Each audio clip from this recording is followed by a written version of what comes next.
I think it's also really important to understand like the incredible kind of slanderous, like defamation, I don't know what to call it. They're just burying Washington, D.C. You just heard them speak about our nation's capital in that way, in a way that I feel very much like that's not what I see. I see people walking around with their families, people enjoying time to see these beautiful, incredible, beautiful monuments and everything. And there's a pride here too. And so I just want to bring the DC residents into this committee because I feel like they are being made invisible. And this really ugly picture that is not reflective. And I'm from Detroit. I've seen it happen to my city, and it's despicable in a way that I feel like really goes up against our values. One of the things that I know in every abuse of power that we let President Trump and the administration get away with in D.C., it will be replicated.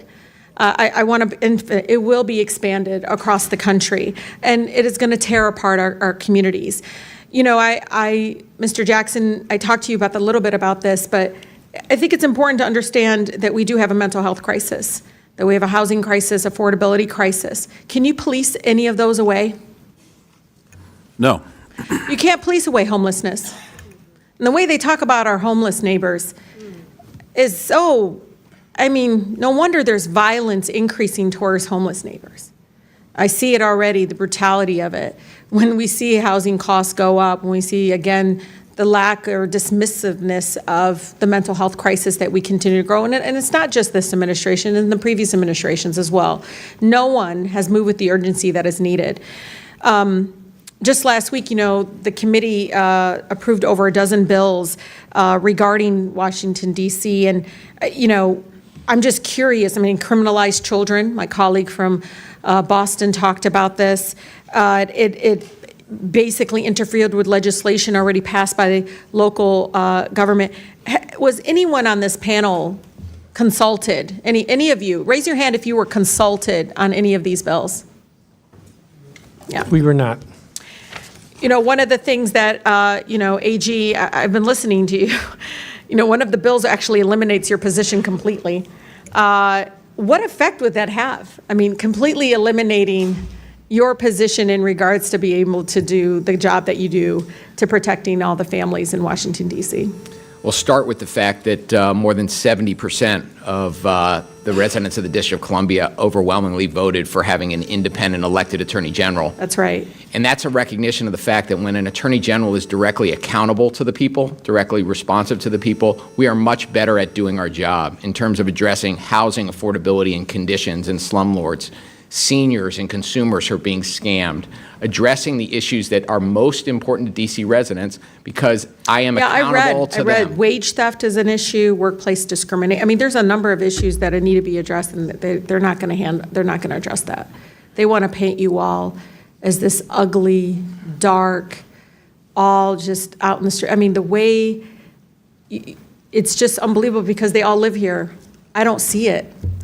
I don't see what they see. I don't understand why we're allowing that to happen because I actually think it's going to hurt our communities. People are going to look at Washington, D.C. folks in a way that I think is going to be very painful, but also, I don't know, Mr. Jackson, I heard the stories. People didn't leave their homes. They weren't leaving their homes. Businesses didn't see people coming into, that's what we want in our nation's capital.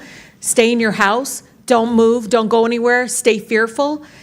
It's unbelievable that my colleagues continue again to eject this narrative and this rhetoric in regards to it. But I think it's important, Mr. Chair, just like in D.C. Home Rule was one out of Black freedom struggle in the fight for civil rights, we can't be passive right now. So nobody over there should take anything we say so personally as if we're attacking them. No, we're attacking a process. We're not attacking people here. And I think it's really important. We need to stand up against this fascist takeover. That's not a bad word. It's a fact. And here in D.C. and across the country, it is so incredibly important, Mr. Chair, that this committee does not allow rhetoric that defames or paints Washington, D.C. in a way that you all haven't really truly seen. You're just reading it. No, you're just reading it or something off of some. Will the gentlelady yield to a question? Yeah, I think it's really important. Will the gentlelady No, I don't yield? yield. I don't even have time.